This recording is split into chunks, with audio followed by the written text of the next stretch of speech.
which by 2012 was not forthcoming. And a new master plan was then commissioned by way of an update. And this was again prepared by an international consulting firm called Doha Consulting from South Korea, from funds from the African Development Bank. Again, 2012 to 2016, nothing could happen in terms of realizing the infrastructure investment needs because of lack of financial resources. With the new government, the project was also brought up with the line ministry, and the government decided that the decision factors that led to the scoping of the investment needs in 2002 and 2012 must have changed, because it was realized that to do an investment in 2016, when the studies were done way back in 2022, needed an update. So then a new master plan was commissioned. And in 2018, this was prepared again by an international consulting firm called Royal Haskoning of the Netherlands. And in July 2019, government approved the recommendations of the master plan.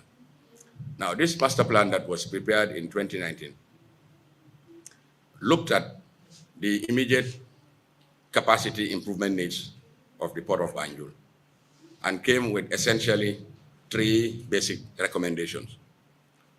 One was to increase the existing jetty by 200 meters to allow the port to increase the ship's accommodation facility, whereby 3 ocean-going vessels could be handled simultaneously as opposed to the current 2. And then to expand the container terminal within the half-dry area in an area previously occupied by residential property to create more room for handling of containers. And then thirdly, to invest in digitalization. These were the 3 main components that were identified in this 2019 master plan. The master plan also came with a business plan, 2019 to 2023. And one of the main risks that was identified is that if the port does not commit to any infrastructure improvement on these 3 components that were identified, it stands the threat of losing cargo to neighboring ports. And this is the reality that we've been grappling with for the past few years. Now, this master plan also looked at the alternative location of the seaport away from Banjul to in one of the areas along the southern coastline in search of deeper water, because it is realized that Banjul has a physical constraint in terms of the access channel. There is a sandbar in the access channel coming to Banjul between buoys number 2 and 3 off the coast of Cape Point, which restricts the size of vessels that can call to Banjul. And this is at 9.5 meters. So this is the major constraint that Banjul faces as a port. Again, Banjul is also in an estuary, and there's frequent need for dredging because of the sedimentation. With the flow and ebb of the tide, a lot of material gets deposited along the shorelines, and this causes sedimentation and requires often dredging. Another risk that Banjul is faced with, our capacity to expand towards the city is constrained by the fact that the port is located within residential neighborhood and its close proximity to the commercial business district in Banjul. These are the major physical constraints that Banjul is faced with. And that's why the master plan also explored the potential to have a new deep sea port in the southern coastline of the country, where you will have deeper draft to attract bigger ships that are coming to West Africa, but could not come to Banjul because of this physical constraint. Now, as a rule of thumb in the industry, to get a facility in the southern coastline to have a deep water port will require minimum investment of $500 million to do the breakwater that is necessary to have a safe anchorage for the vessels and the ancillary support infrastructure. So the master plan deemed that the business case was not strong enough to commit to that investment. That's why it recommended immediate capacity improvement in Banjul over a 20-year horizon based on the demand forecast that was prepared for 2019 to 2038. And the envelope that was envisaged is about $131 million US. to realize this infrastructure improvement. Now, government had looked at the various funding options through the traditional development partners, because one may realize that the first three series of the port expansion projects were funded by the African Development Bank through concessionary loans that were given to the government of the Gambia and on lend to the port. And the World Bank had also, and the European Investment Bank, expressed commitment to finance some of these infrastructure improvement projects. But again, the time it took to go through all these rigors of the financing arrangements, negotiation, going through the compliance and integrity checklist, due diligence report, was taking time, and the business in the port was still suffering. That's why government deemed it fit to invoke the PPP option. Now, the decisions to invoke a private partner in the ownership and management of the Port of Banjul is considered along the lines that the maritime ecosystem is changing gradually. And one would realize that within the West and Central African region in which the Port of Banjul is located, practically all the ports in the sub-region, except for Banjul and maybe Guinea-Bissau, remain under public ownership and management. Virtually all the ports, beginning from Nouadhibou in Mauritania, coming way down all the way to Lobito in Angola, all the ports are dotted with injection of private capital in terms of the ownership and management, where you have the likes of DP World, the likes of APM Terminal, the likes of Bolloré, and other international port operators. Now, the advantage that private participation in the ownership and management of port brings to the table is that it can leverage on the easy access to financial resources that is disposed with the private partner. They come along also with their management expertise, and also they can direct where the cargo goes. So at times, to remain relevant, Banjul Port is obliged to up its game and also look for private strategic partners that would ensure that the competitiveness of the Port of Banjul is enhanced and sustained. These are primarily the reasons why the government of the Gambia and the GPA deemed it fit to leverage on this potential that the private sector has to inject the necessary financial resources to do the capacity improvements in Banjul and also improve trade and logistics in the country. The way this PPP arrangement has been structured is such that government through the GPA would both be a landlord in terms of being the grantor of the facility and a shareholder in this SPV that is created with this investor. The advantage also this has in terms of the arrangement is that project financing generally is evolving. It's a very dynamic field, and people are looking at very innovative ways of ensuring that assets that are strategic to the country remain in some form under public ownership that benefit the government and the people of that country. These are one of the reasons why this PPP arrangement is structured such that the GPA is a landlord and a shareholder in the special purpose vehicles.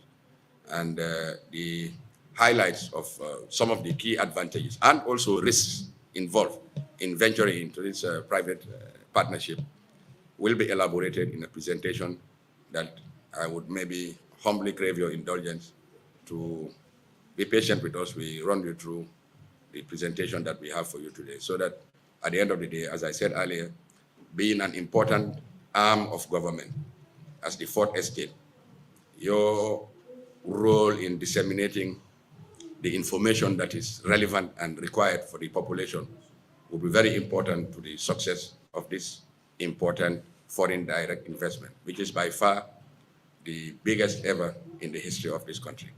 I'll stop there for now, and thank you for your attention, and wish to congratulate you also for honoring our invitation. Your presence here and the presence of the various, and I could say virtually all the important media outlets in this country, shows how important you hold this project and the significance it has for the continued socio-economic development of our beloved country. Is to thank the management of the Gambia Ports Authority for realizing and acknowledging the need to explain these important agreements their office have made with this Turkish company for the transformation of the Gambia Ports Authority. The fact that the ports management has recognized that there is a need for every detail about this to be transparently relayed to the public shows their willingness and their commitment to transparency, for which we will commend Mr. Jabata and his staff, because transparency, like you would know, these days is an expensive commodity, a rare commodity, if you like, in many areas, not just the Gambia, but all over the world. People want to know what has been agreed or signed on their behalf. So if we have the ports management realizing and acknowledging that it is important they explain, then that's commendable. And that does not mean, of course, or my sitting here does not mean that we will have any mercy in our probe or in our line of questioning into whatever areas that we may have had the public express concern about. And I'm sure the fact that the Ports Authority management have the courage to bring us here, obviously I know no stone will be left unturned in their explanation and transparently as is about the nitty-gritties of the project. So far, I almost had a feeling that the managing director had started the deliberation in earnest in his speech, because the speech was so informative that I almost thought he had started the presentation in earnest. And some of the raison d'etre that he outlined are very convincing and compelling, especially the need, for example, to make the Gambia Ports Authority competitive and to take care of all the hindrances that are there that made us to be, a second fiddle, if you like, compared to the competitive edge that other ports enjoy across the region. I think the reason that is really compelling, and we can say definitely it is a move that really is worthy of taking. And since he had said the risks, that people are concerned about, a lot of care has been taken to ensure that all the areas that might be risky have been taken care of. So the country stands to gain far more than in fact, it can meet the eye at this moment. So we can hope and pray that this project will be implemented to the success that we all desire, so that our own Gambia Ports Authority will be as competitive as those ports in other areas. And we all pray for your success, the Honorable Managing Director. So at this stage, I will really thank you very much once again for having the courage to come to the media and the willingness to explain to the public. I commend you and your management for that. And I urge our colleagues to feel free and ask questions that you had the public expressing interest for the benefit of the country. Thank you very much. So with the yellow containers is what we call Old Banjul Wharf. This was the jetty that was established when the port was created in 1972. It's 103 meters in length, and it has two accommodation points. We call them berths. Berth number one is the one on the outer face, and berth number two is the one on the inner face. What is peculiar about this picture is also that you will see the berth, the Old Banjul Wharf, is closer to the shore than the other berth, which is on the left side. Because it is closer to the shore, it has a draft restriction or depth. At the outer face, with the dredging, we have up to 9 meters. And in the inner face, because it is closer to the shoreline, it is virtually silted up, and the draft there in terms of depth is about 6 meters. So what happens is we cannot accommodate commercial ocean-going vessels in this inner berth because of, one, the length, and two, the draft is very shallow. So that's why normally what we refer to as the port having berth accommodation is only 3. The outer face of berth number 1. And then on the left side of the picture, you have the new Banjul Wharf, you call it. It's 300 meters in length. And there also, in as much as it is much further in the water, US dollars, and another 6.8 million, all grant from the transition support facility window. Now, the project also came with another grant of 450,000 US dollars. And this came from the Africa Adaptation and Acceleration Program, AAAP, which is a joint initiative of the ADB and the Global Center for Adaptation. And this was to give technical assistance so that we can mainstream climate resilience into the port expansion. Now, AAAP, they use cutting-edge climate analytics to identify and quantify the impact of the physical climate risk on the port infrastructure, and also recommended adaptation measures to climate-proof the project. Now, this is a very interesting topic in the sense that the AAAP funds, the $450,000, were utilized and an international tender was launched, and a consulting firm won the contract to now do the climate risk and vulnerability stress test for Banjul Port, because they determined that because of the climate risk that Banjul is exposed to, before you start any investment, you must do a climate risk assessment. So now they partnered with Royal Haskoning and Cityscape, which is a local company. And they did the climate risk assessment for Banjul. And what the results of this 68-page report did was to identify the main risks that Banjul is exposed to. And principally, it is one, the threat of sea level rise by up to 1 meter around the year 2040.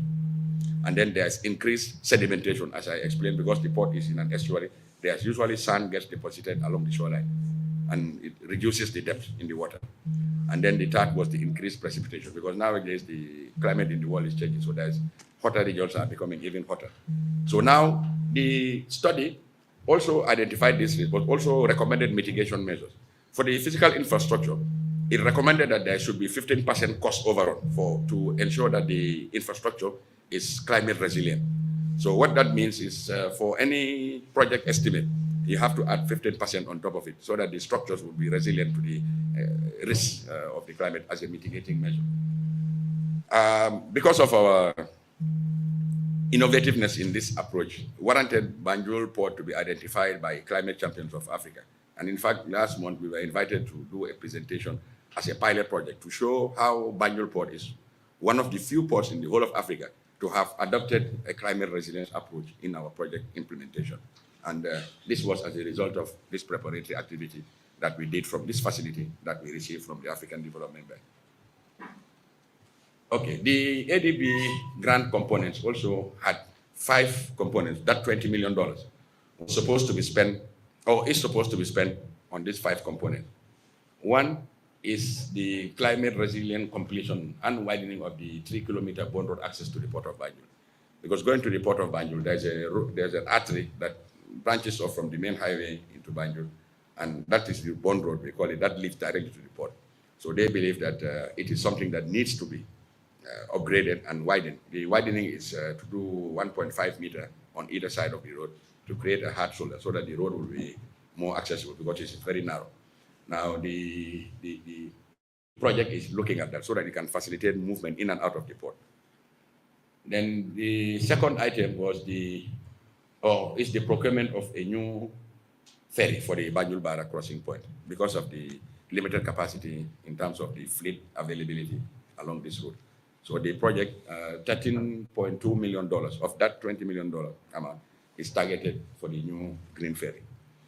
Then the third was the trade facilitation measure at the port of Banjul, which is done through a diagnosis study also that was done in partnership with the TBI, the Tony Blair Institute. And there's a trade diagnostic study that has produced a report to show how to improve efficiency in the logistics chain in the port of Banjul.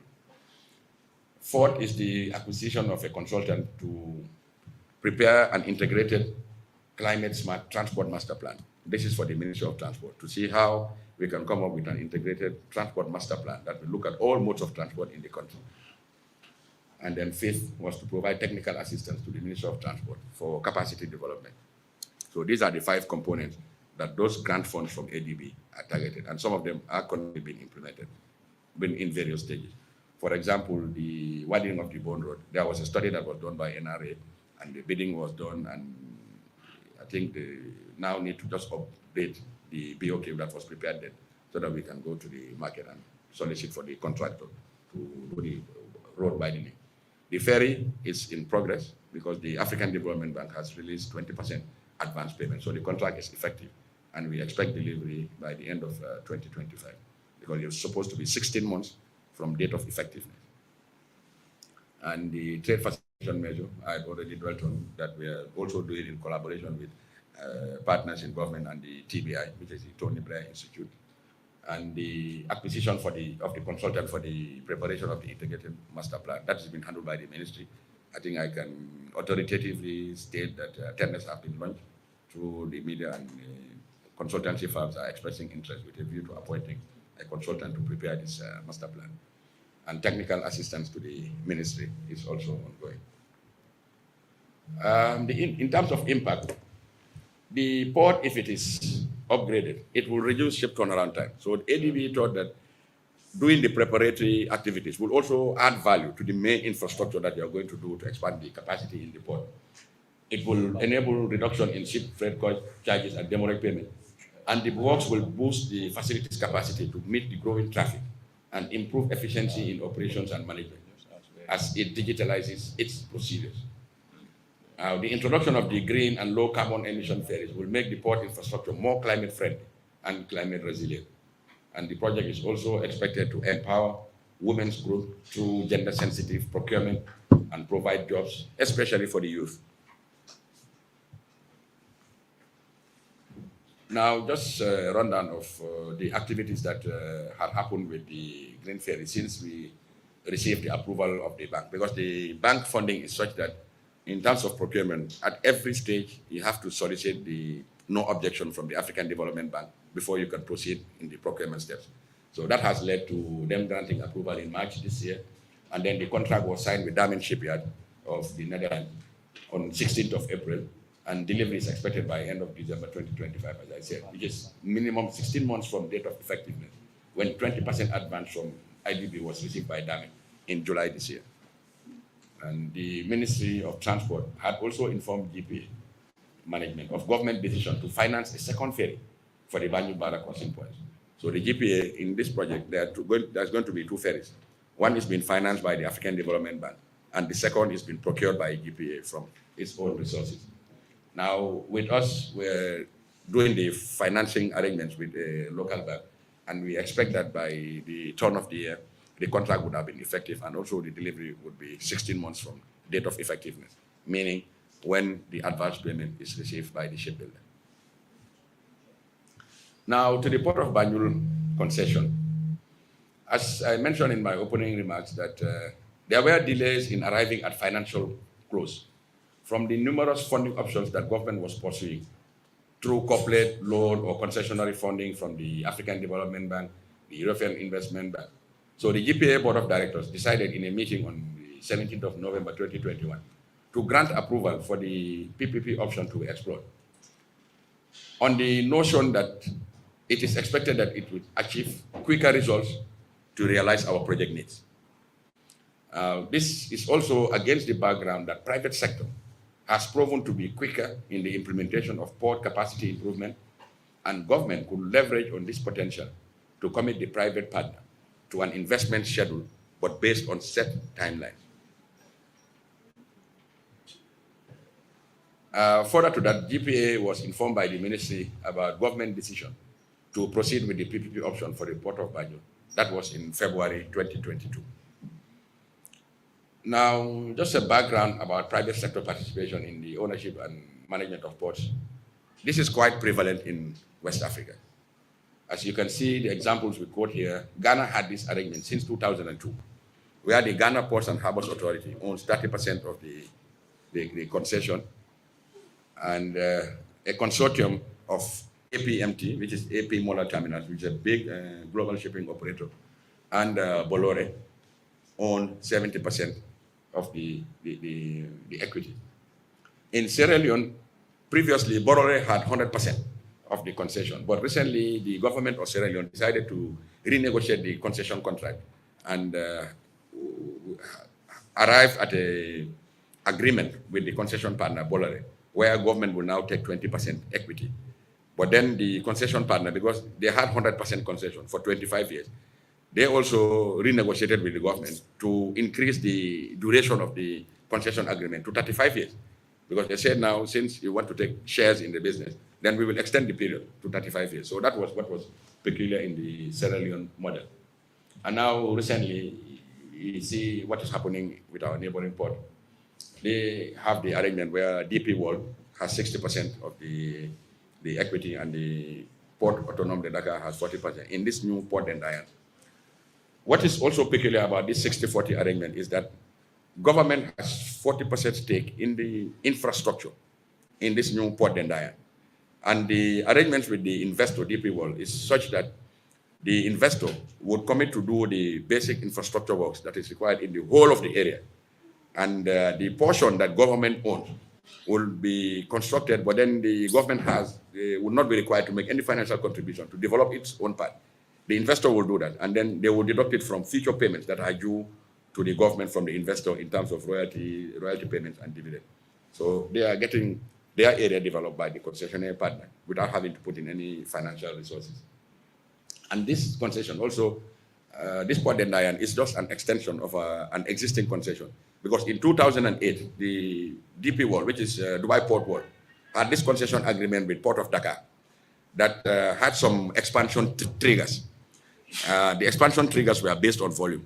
In that agreement, if volumes were to reach 700,000 containers in a particular year, that would flag the need for further expansion of the port facility. So now by 2012, they had achieved that volume because of the increased capacity. So government was negotiating with the port, the concession partner, to expand the port. But the owners realized that Dakar is already congested. So why not build a new port in Diane, which is about 40 kilometers of Dakar? That's how this new project came about.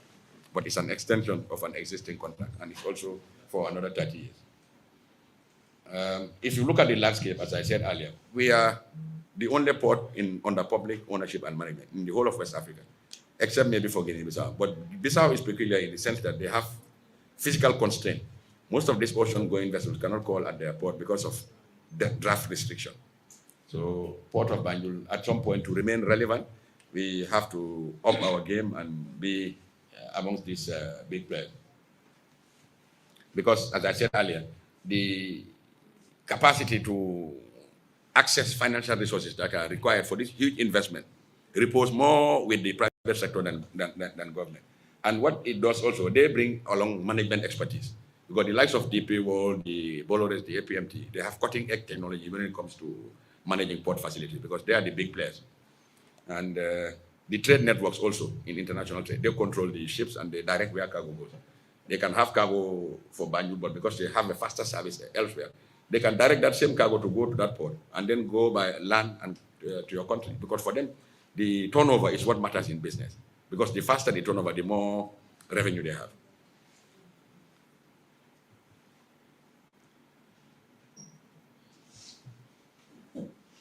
Again, to be more precise, the Port of Banjul concession was launched through an international competitive bidding in August 2022, based on a business case that was prepared by a consultant that was hired to do the business model for Banjul. And this consultant is called Maritime Transport and Business Solutions of the Netherlands. Before going to the market to attract a private investor, you first need to develop a business case. That is to develop a model based on what are the investment scope, the infrastructure needed, and what you require to do the investment. So that document is what you now take to go to the market and do a tender and invite bidders who are interested to bid on specific requirements that you put in a business model. So that's why the business model was developed. And Maritime Transport Business Solutions of the Netherlands, MTBS we call them, were hired as a consultant as a result of an international competitive bidding we launched for this consultancy. Now, by the end of the bid submission, 9 international port operators and 1 local company had expressed interest to participate in the concession process. Following the short list of these EOIs, because when we received the 10 EOIs, we did a shortlist to look at the companies that have the financial resources and what it requires to participate in this process. So out of that shortlist of 10, we came up with 8 firms that were selected, and then they were now invited to go to the next stage in the tender process, which is to submit detailed technical and financial submission. After that was done, the evaluation of the financial and technical submissions were received. It resulted in 3 responsive bidders being selected out of the 8. And these were Red Sea Gateways Terminals of Saudi Arabia. You had Yilport of Turkey and Al Barak of Turkey, which were recommended for award of this concession. Now, in considering the recommendations of the evaluation report that was submitted by the PPP Technical Working Group, which did the whole bidding process and the evaluation, of course, assisted by the transaction advisory firm, MTBS. Cabinet reviewed the 3 criteria that were put in the evaluation according to the request for proposal, which is the RFP document that was launched in the tender. Now, the tender document, the RFP, had 3 criteria. One was to look at the technical submission from these interested parties. 2, to look at their financial submission. And also, there was a 3rd criteria called strategic commercial fit, where the interested party were given the opportunity to present an alternative proposal, which is different from the one that we identified in the business model as our case.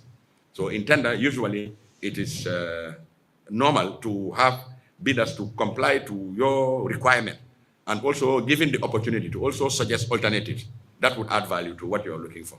So that was that criteria, strategic commercial fit.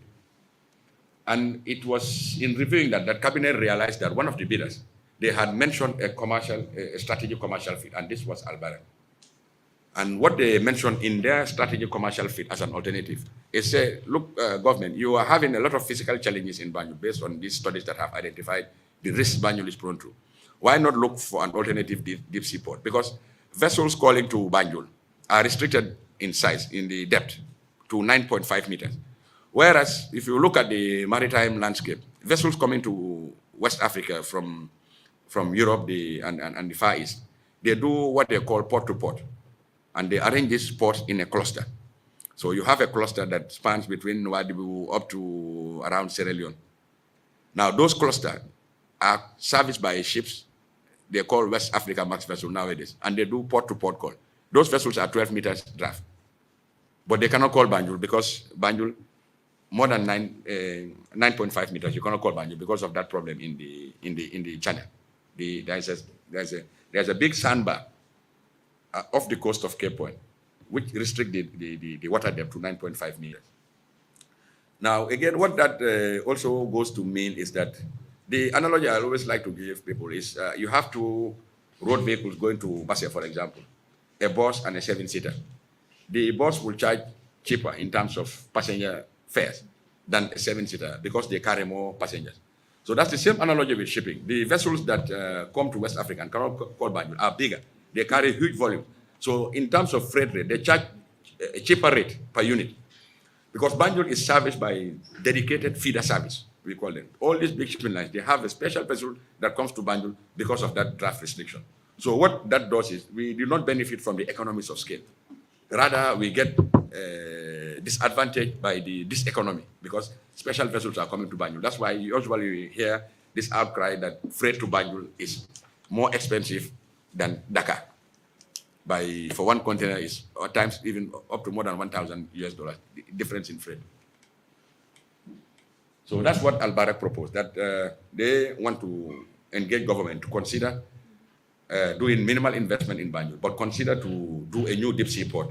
And Sanyang village was identified as the most optimal location amongst 7 locations that were explored, starting from, I think, around Banjul up to Tujereng. 7 locations were explored. And Sanyang was found to be the most ideal in terms of its proximity to the deep water and the land area that is available for the construction of the deep sea, the support infrastructure. Now, on this background, Al Barak was also then invited to submit a commercial proposal for the investment that they needed to commit to improve Banjul maybe over a 6-year period, and then whilst they are doing the construction in Sanyang. because doing the deep sea port in Sanyang would take some time. Whilst at Banjul, you currently have a situation because there's a demand you need to service. So the arrangement that the government requested Alberta to do is to now submit a commercial proposal which will look at immediate improvement in Banjul and the development of the deep sea port in Sanyang.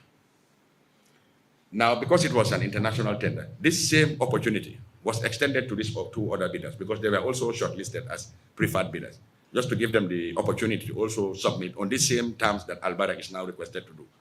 So now, the Red Sea Gateway Terminal from Saudi Arabia accepted the offer, but with conditions.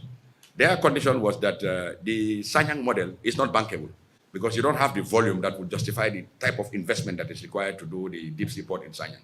So for them, their condition was allow us to operate Banjul. Then when the volume justifies the investment in Sanyang, we are committed to do it. The other bidder, Yilport, they declined. So then government now requested Alberta to submit through its due diligence a detailed proposal and show proof that they have the financial resources to commit to doing Banjul and then developing the deep sea port in Sanyang. And this they were required to do by November 2023, 24 November to be precise, so that government can now look at that proposal and decide on the next steps. In that same decision to go on request for Albarak, the detailed proposal, government had also instructed through the ministry that we appoint a transaction advisory service firm to check the adequacy that Albarak is now going to submit and see whether we can talk to them and guide negotiations up to financial close. So this particular assignment was given to MTBS. Why? Because they were the consultants who prepared the Banjul business model in the first place. And if it were not for this Sanyang option, their service would have continued up to transaction advisory support, up to financial close. They would have assisted us until we signed the contract for Banjul. But because now the dynamics have changed in terms of the scoping of the project, to go to tender and award another consultancy, the time would not have allowed that. And also, they were already under contract. So we deemed it fit to do an extension of their contract for them to assist the GPA in this process.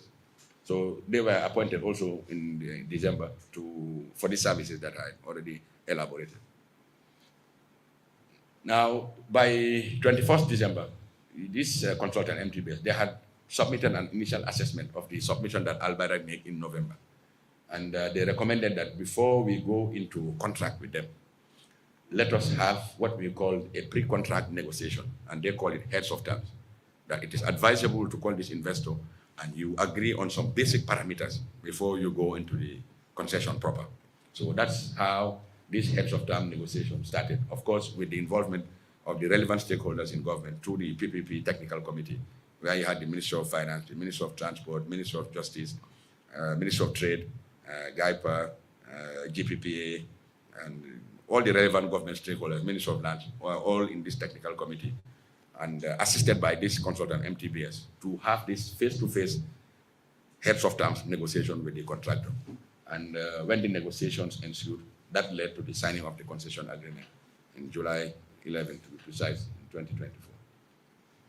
Now, under this concession agreement, Albarak is required to commit minimal investment in Banjul over a 6-year period to upgrade the terminal infrastructure, to do the rehabilitation of the existing pavements in the yard and the jetty area. Also to commit to relocating the present head office of the GPA, because those of you familiar with our office is right in the middle of the operational zone. And at times it impedes the smooth flow of traffic around the terminal. They will also do construction of what we call a pre-gate parking. It's to marshal all these trucks that are lined up coming to take delivery at the port. They will have an area where they will be dedicated, and they will only come into the port to pick cargo on a calling system. And they will also commit to procure additional cargo handling equipment and also implementation of the digitalization project. The equity sharing is what is agreed in this model, where there is no financial commitment from either government or GPA, and then a percentage share of the gross revenue, whilst they are in Banjul, will accrue to GPA.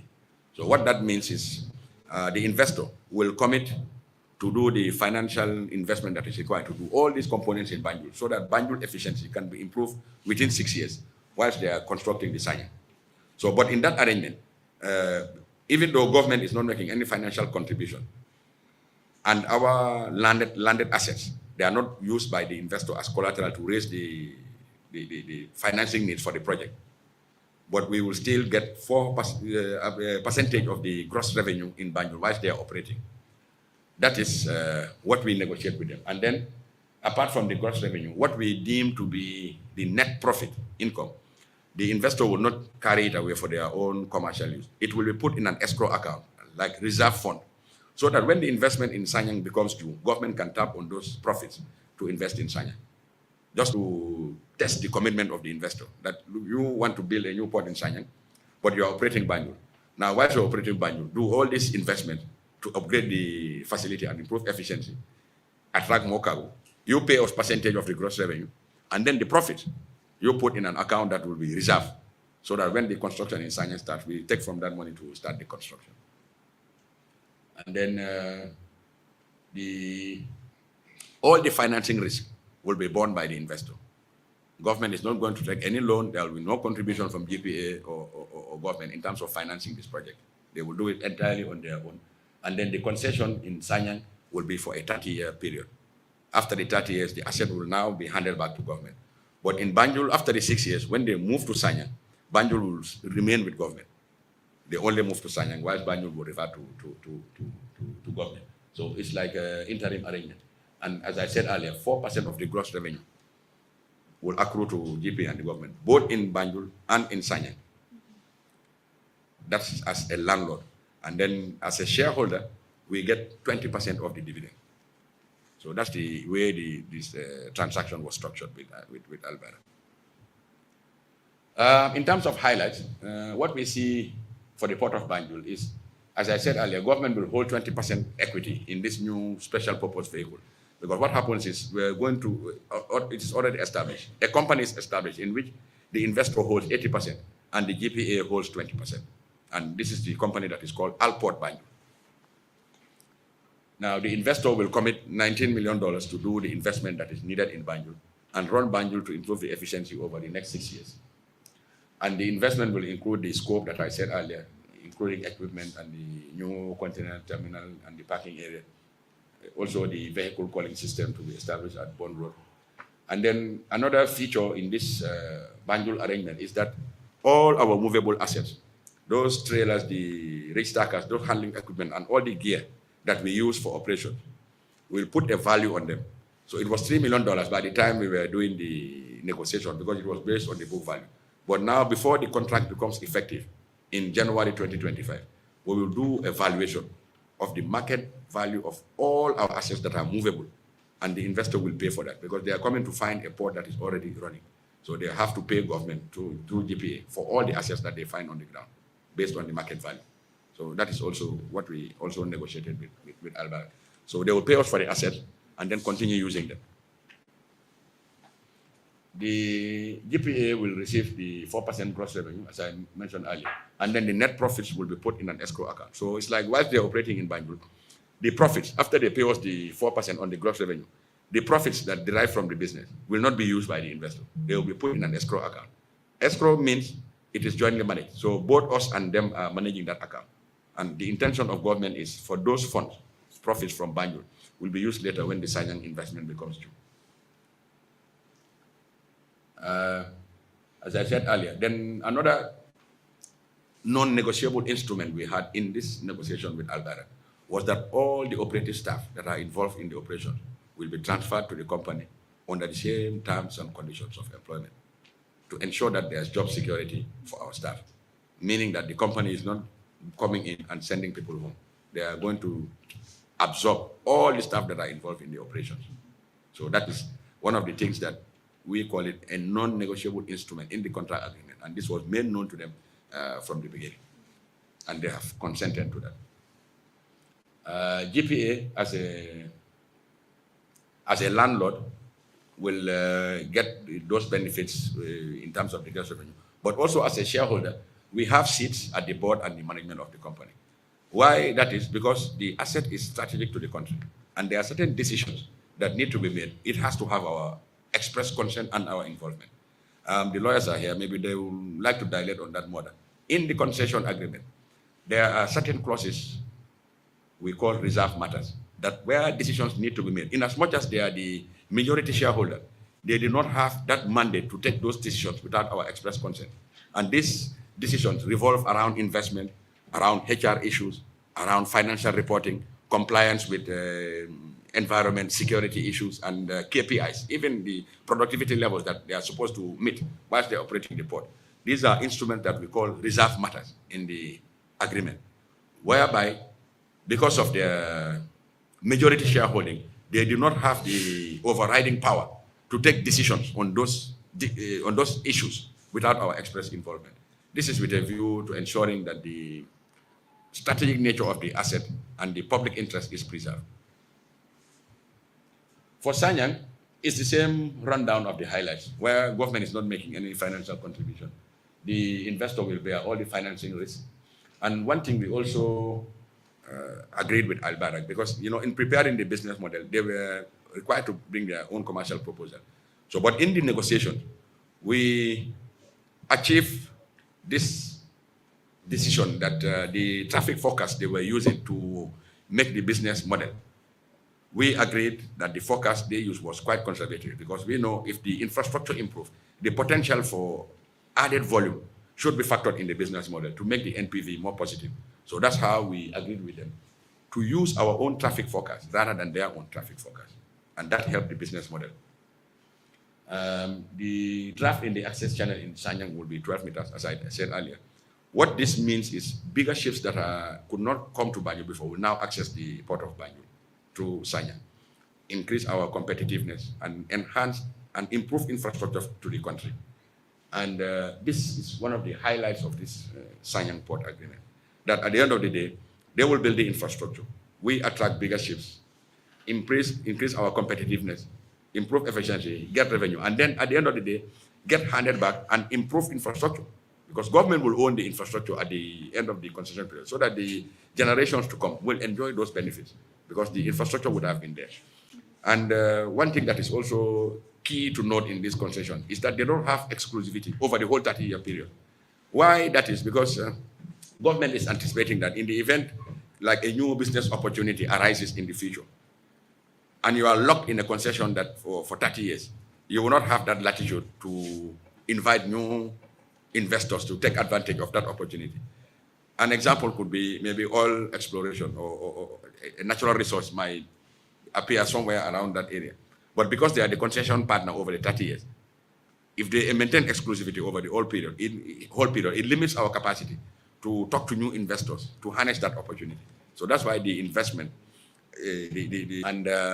between 5 to 7 years, 7 to 5 years before the expiry of the concession, there's going to be the handback and taking over procedure, where we start now the process of them exiting and the asset being back to government, because there's a lot of requirements that need to be fulfilled. At the end of the day, because of the investment plan, the maintenance plan, the operational plan, you would not want to go into an agreement where you will get handed back an asset that will be dysfunctional after utilizing it, making their profit, and then leave you with an asset that is in a state of repair. That is not what is desired. So that's why there's that agreement, that arrangement clause in the agreement, that a handback and taking over protocol has to be agreed with the investor, and that was done in the contract. The Sanyang arrangement, as I said earlier, is the same as in Banjul in terms of the equity, the dividend sharing, and also in the scope of the agreement, there is an agreement to build inland logistics platform in Kawur and in Pasay to enhance our competitiveness, because we have realized that most goods that come to Banjul find their way to third countries by way of transit, cross-border, and re-export trade. So harnessing the river transport would bring more benefit in terms of cost efficiency, because studies have proven that to transport high volume, low value cargo like rice, sugar, flour, and most of the cargo that goes for the transit trade, they are cheaper in terms of cost per ton mile by river than by road. And the advantage river transport has is it removes a lot of vehicles on the road, reducing carbon emission, reducing accident on the road, and also the river potential for tourism attraction remains underexploited. So this project has all those features in terms of the river project that we intend to do with the investor. Local companies will be involved in the separate SPV that is set up in this inland transport, because the river transport is strategic to the country. So we've agreed with the investor that when it comes to investment in Kaur and in Basse, it has to be a separate JV where local participation will be encouraged. So it's going to be like a JV within a JV, because the river transport is very vital to our country. Now, local content is provided for in the arrangement, where 1% of the investment value by the investor will be paid to government. So government can tap on those forces for local content. Banjul shipyard is also part of the scope. The investor is required to upgrade, because as a port, we are the primary beneficiaries of a functional shipyard, because we operate marine craft, and the ferries are here, and a lot of industrial fishing vessels. Legal due diligence was also done, and this was by way of a consultancy that was done by Mayor Brown Associates. This is a company that has also assisted government in some arbitration cases. What has happened is African Development Bank also gave the grant funding, and African Legal Support Facility were the ones handling the project, and they appointed the UK firm called Mayor Brown Associates to do the 3 work streams. 1 was the legal due diligence, 2 was to develop the business model, and 3, the transaction advisory support.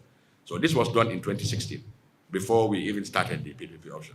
So by the time the first work stream, which was the legal due diligence, was done, they recommended to government that there's enough legal instrument that warrants the port to go into this PPP transaction, citing the Ports Act 1972, the GPPA Act as revised in 2024, and the PPP operational policies and guidelines. This is in a pictorial form what the investor will be required to do in Banjul, except for the Banjul Mini Stadium, which is outside of the project scope, because we don't want to start picking a fight with the mayor. On the left of the Banjul Mini Stadium is where you had the former GTTI VTC annex and the Muslim Senior Secondary School. Those areas have been acquired because the owners of the property approached the port for a sale, and those areas, they have now been demolished. So what we intend to construct there is to relocate the GPA head office there and do some off-dock terminals. The area within the yellow area, marked yellow, is where is the project scope. So the investor is required to upgrade the terminal and do a proper layout with the proper equipment, so that it will increase efficiency and boost the capacity of the port in Banjul. And this is only for a period of 6 years. When they move to Sanyang, this whole asset comes back to the GPA.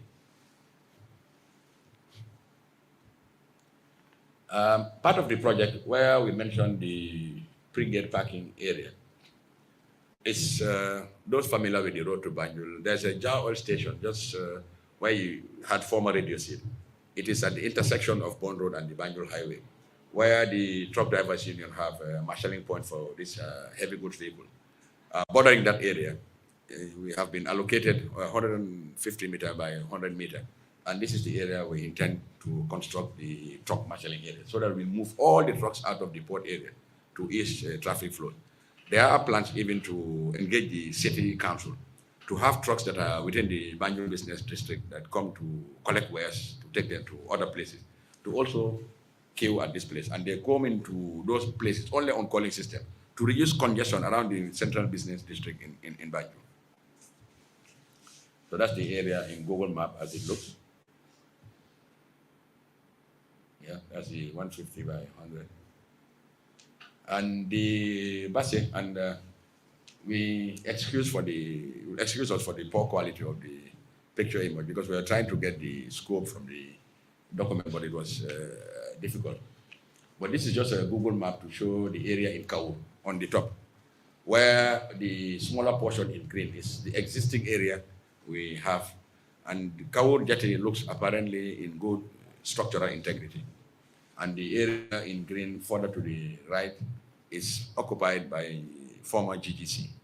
So, but we are talking to them, and they are willing to cede the area to the project, but not to sell the land, but to hold equity in the project. So it was interesting that we put in an investment space for third party in the Kaur and Basse dry ports, as I mentioned in the previous slide. So you see now GGC, when we approach them, they're saying that no, they will not sell the land to us. Rather, they will transpose the land do evaluation, and then that will form their equity in that project.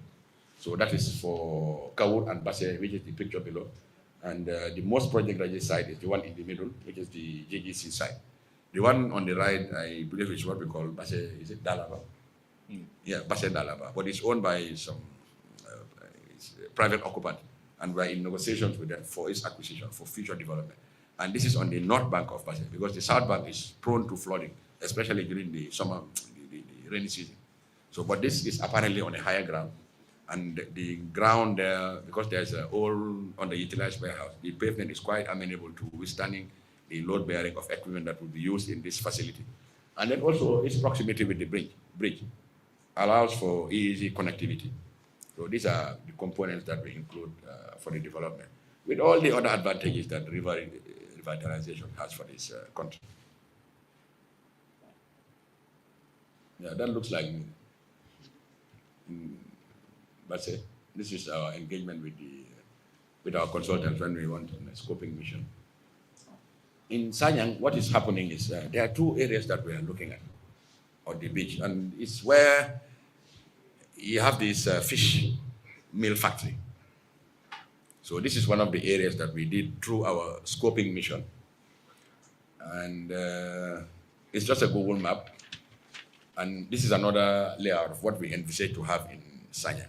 But right now, what is happening is we have appointed a consultant to do the assessment, the ESIA, to look at how we are going to acquire the land in Sanyang. How we are going to compensate occupants and then acquire the land. So, and it is done by evaluation assessment and also an environmental social impact assessment, because this project, because it's supported by development partners, they want to know even the migratory bird species, how they are affected by the project, all the environmental concerns, how the risks are to be mitigated, if there's any need for restoration, how that can be handled by the project. So that is ongoing. But this is the area that we intend, when the investor comes, to do the proper studies, the geotechnical investigation, the detailed design for the structures to be built in Sanyang. And from their project scope, this is how they intend to have the facility from an artist's impression point of view. But this is subject to further studies, because after compensating the occupant and acquiring the land, the investor is committed to do a detailed engineering design, which is going to inform the type of structures that are going to be built in Sanyang.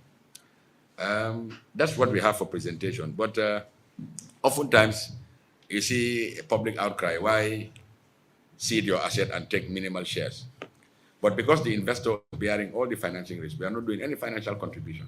And at the end of the day, we get handed over an asset. And in between, trade and competitiveness increases and the cost of doing business goes down. So it improves the livelihood of citizens.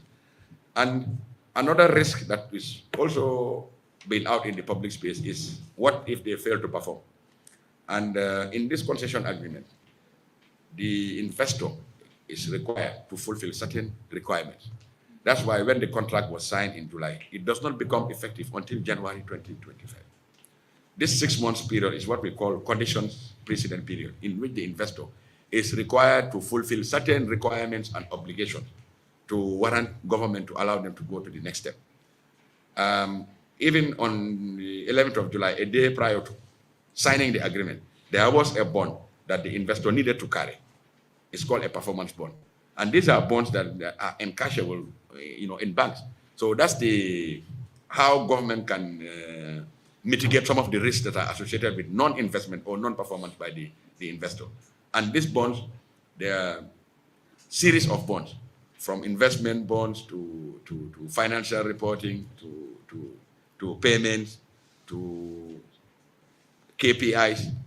All the risks that are identified in non-performance have been identified, and they are quantified, and then bonds are carried out by the investor. So for each stage, before we give approval to move on to another aspect of the project, these bonds have to be fulfilled. So I thank you for your attention.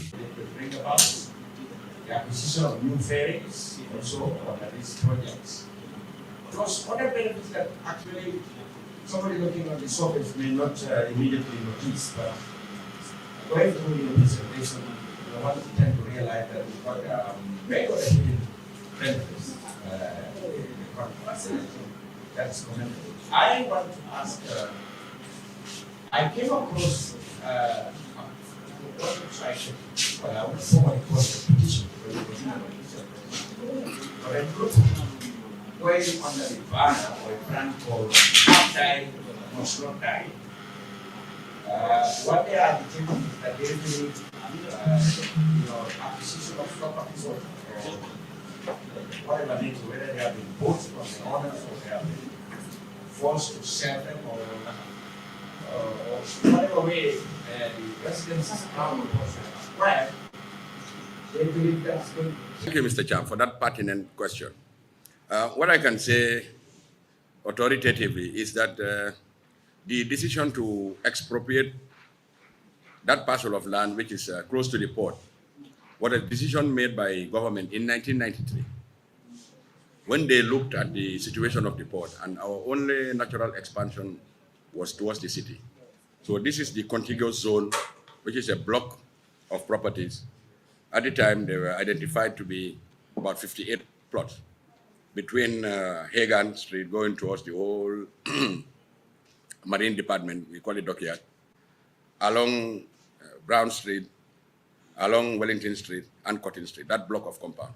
So this decision was made in 1993 by government to expropriate that land and it will form part of the port expansion.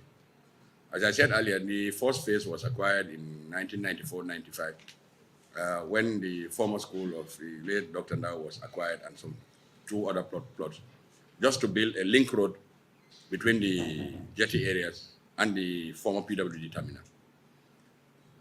2016, the first phase of the half-die was acquired, and in 2022, the second phase is already acquired. But the arrangement were on a willing seller, willing buyer arrangement.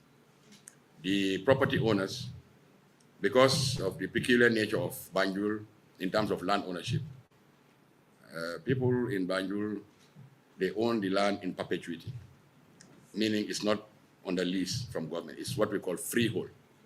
Freehold, what it means is the people own the land in perpetuity. So when they get compensated both for the land and the structures that are on them. So the way the acquisition process went was for the owners to have the opportunity to do their own valuation. And the GPA does its own independent valuation. And then we sit around a table for the negotiation on the value to be compensated, both for the land and the structures on them. And I can tell you that it has been successfully achieved. Part of the negotiation package included to allocate each property owner an alternative plot of land in Bakau Kachikali. This was with a view to ensuring that the families that are desirous of constructing a residential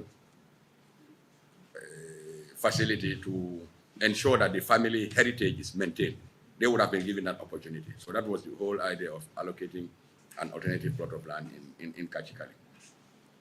Now, this is the only area that has been identified by government for expropriation.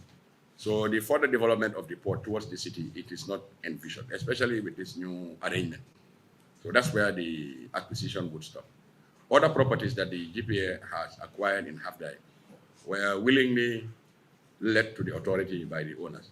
That is the Banjul Muslim Association, which are the owners of the former Muslim Senior Secondary School, and the GTTI Vocational Training Center, Banjul Annex, we used to call it Technical School, was also sold to the port by the owners, which is government.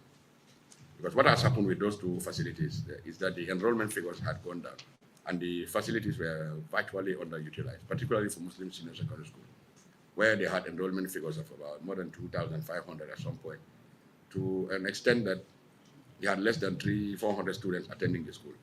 And the structure itself was not bearing its integrity in terms of the nature of the building that was there.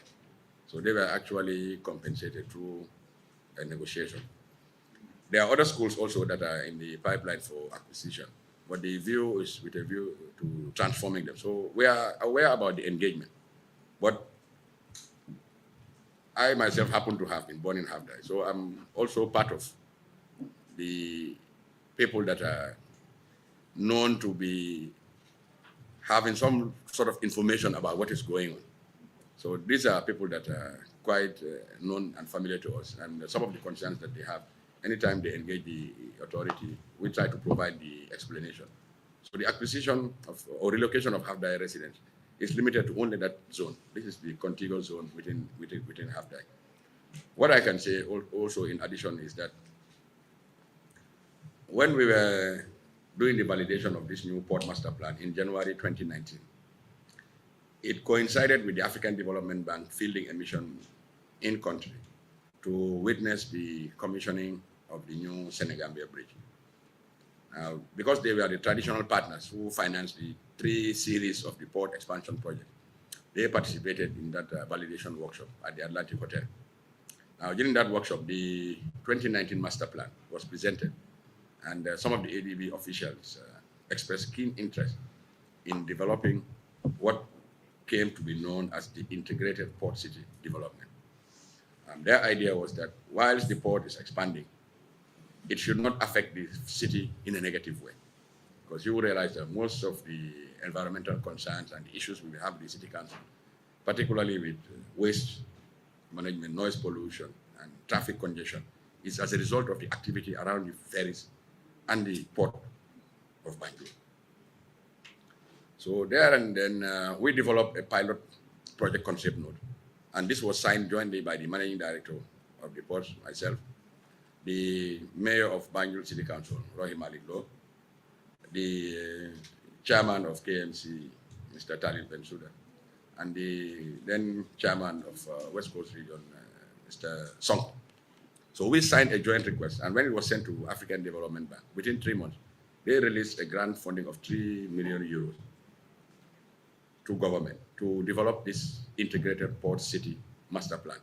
And one of the results I can say that came out of that funding was there was a mapping exercise that was done, and this zoning and mapping of properties came as a result of that project. So we have a very elaborate, and it's a pilot project for the African Development Bank. So they want to use this model to replicate in interventions in other ports in other countries. Under the concession agreement also, if the activity moves to Sanya, 75% of the 23 hectare that is within the project scope, because the whole scope will revert to GPA, 75% of that area will now be turned into a property development, a real estate, the construction of a cruise and marina and fishing activity. That will remain under GPA. So we have plans under this concession that when the concession partner moves the activity to Sanya, the area that is vacated, 75% of that will now be transformed into a property and estate development project under a JV arrangement, separate with the concessionaire.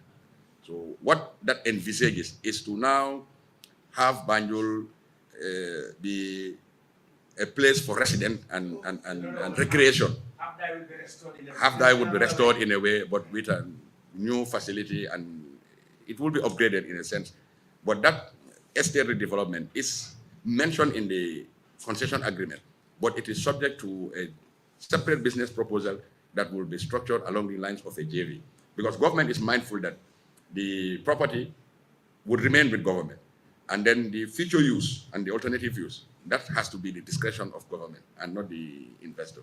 So this is just to assuage the fears of... They will consider all half-die residents who want to acquire at certain time.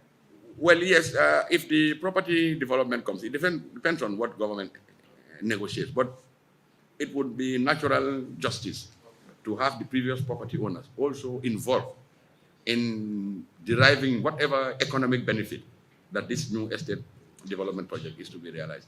But we have taken note of your concern, and that's why this communication strategy or program is very important, because we get feedback.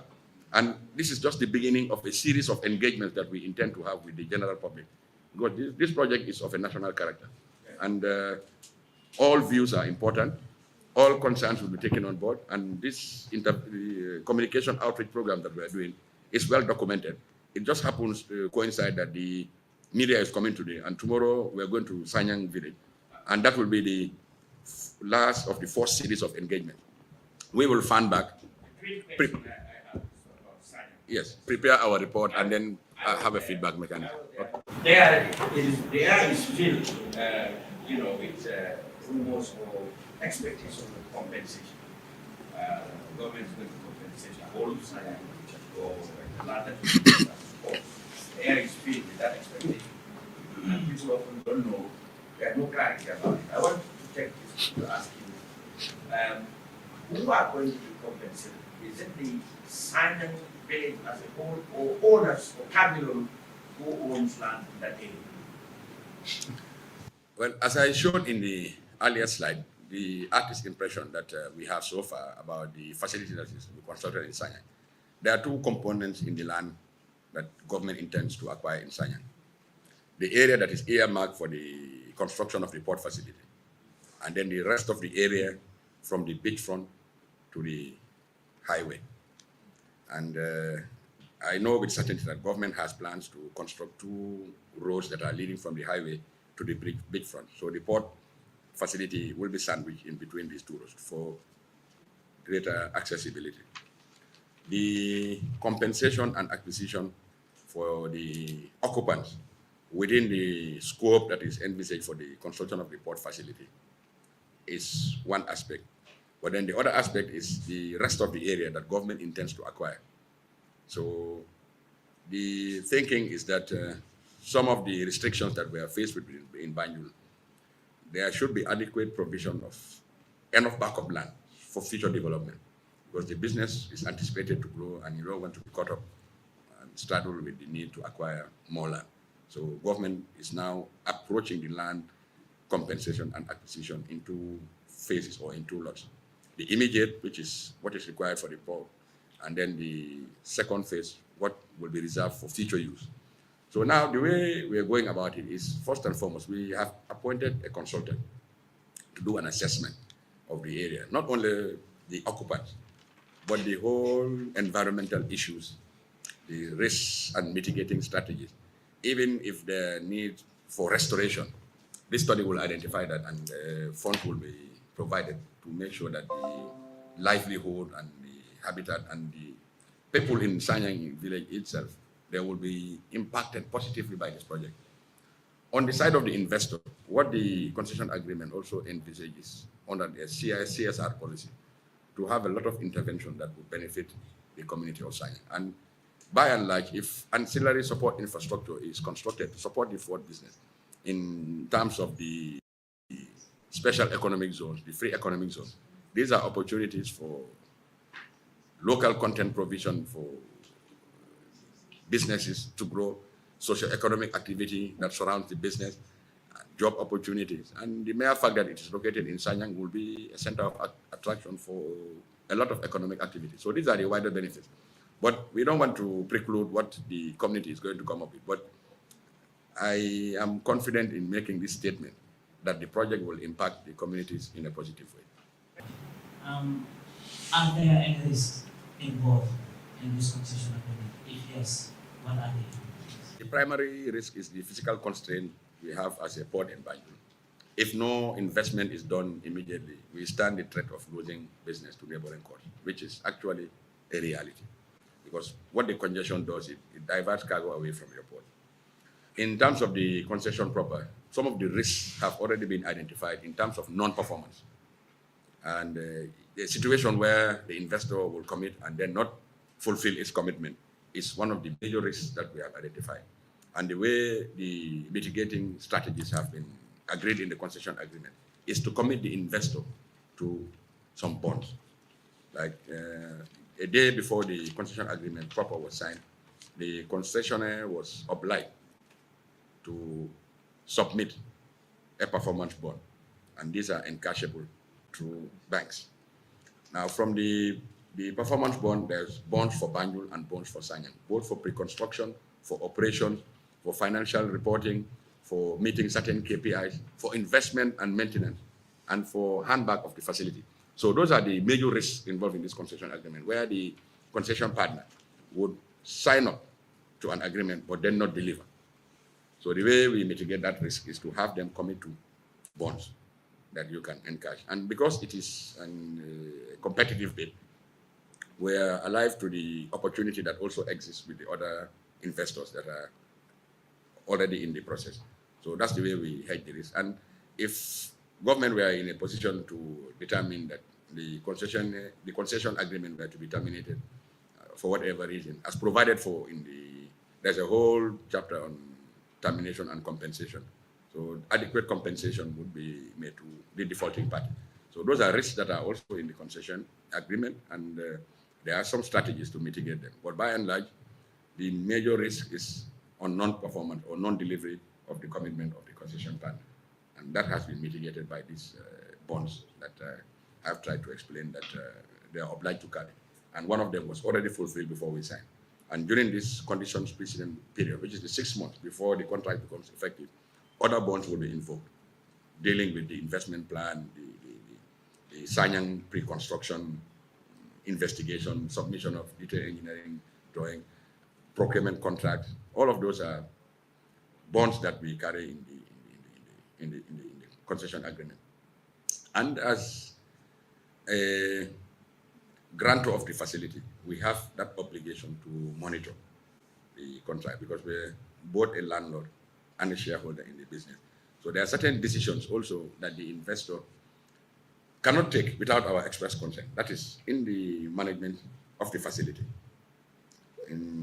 Lawyers are here, maybe they may like to elaborate more on that, but these are what we refer to as reserve matters in the concession agreement, where the investor cannot unilaterally, because of the majority shareholding, take certain decisions when it comes to investment, certain decisions when it comes to HR, when it comes to financial reporting, without the express consent of the government, which is the minority holder in this case. So that's the way we have been able to agree on mitigating these risks that were major, and they were identified in the concession contract.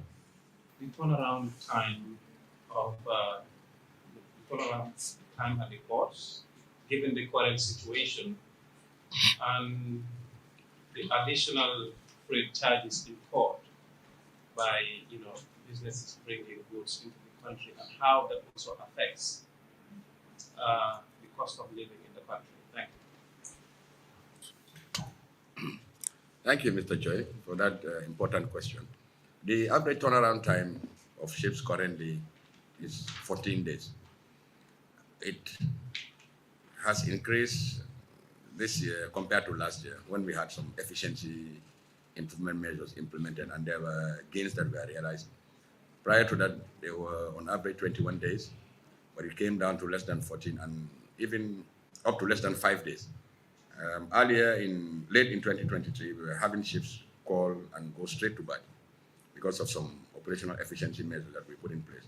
But what is peculiar in these last 6 months is that the dynamics have changed in international shipping, where most of the bulk cargo that were coming in containers are now going back to what we call tramp shipping, where cargo is handled in this loose form in terms of bags on bulk cargo vessels. So these bulk cargo vessels, because they are coming at a time when this time of the year, we're in the rainy season, there's low productivity because when it rains, there's no cargo work, particularly on these bulk cargo vessels. So that is now exacerbating the waiting time of these vessels. That's the primary cause. And because we have only 3 slots to accommodate ships, oftentimes the productivity is low during this period. But we are hopeful that once we get into the drier period, the efficiency will improve and the ship's waiting time will reduce because that's one of the main determinants of port performance. So ships want to know when they come to your port, up to the time they leave, how much time they spend. Because in shipping, freight is earned whilst you're moving. If you're stationary, it's all cost. And all those costs, they go to add on to the freight charges. Typically, when ship owners are faced with congestion, they levy what is called a congestion surcharge, which is a demurrage, on each container that comes to Banjul. What we know with certainty is that late 2022, there was a congestion surcharge of $200 for each 20-foot container that is shipped to Banjul. In aggregate terms, looking at a minimum volume of 60,000 containers per year, it would mean roughly about $12 million surcharge on the economy. And the way that is translated is into higher retail prices of goods. So yes, the congestion has negative consequences, and also the greatest of the negative consequences is where cargo gets diverted to neighboring port. Because ships can call to the neighboring port maybe faster. Once they come to Banjul, it takes longer. So that's why in shipping, mostly turnaround time also affects the business, because business transaction is all about volume and speed. Because if you can turn around faster, it means you have more transactions, and it means more business and less cost. So yes, the congestion we are aware, and it's basically caused by the capacity constraints we have in Banjul. The cargo volume has outgrown the facility. This has been identified in the business model that was developed for Banjul for 2019 to 2023. And it was identified that if no investment is realized in the physical infrastructure, we stand the threat of losing cargo to neighboring ports. And that is what we have been experiencing recently. Thus, the more need to urgently go into this investment for improvement of the infrastructure. Thank you. My question is just the 20% that you're going to be getting from this project. Even though you say that the partners are the ones investing all the money, but don't you think that is too small? Like if I'm getting, let's say 10,000 and getting the 8,000 giving you 2,000, isn't that too small?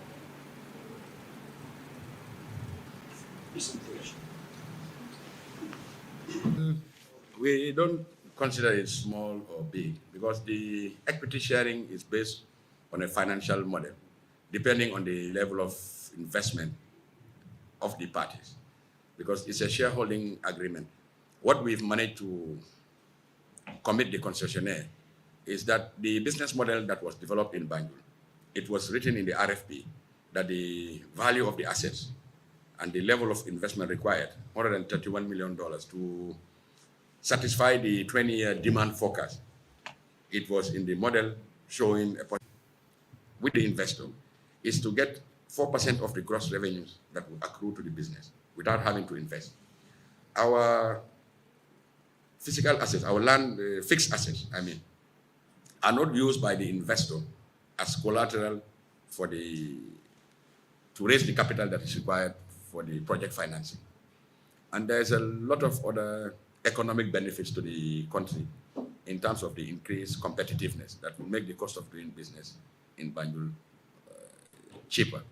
So those are the aggregate benefits we look at. And as a country, you get handed back and improved infrastructure at the end of the concession period without having to put in any financial contribution in terms of the investment. So the investor was made to be aware and accept the fact that you are coming to a port facility, in as much as we are not doing any financial contribution. There's a business that is ongoing.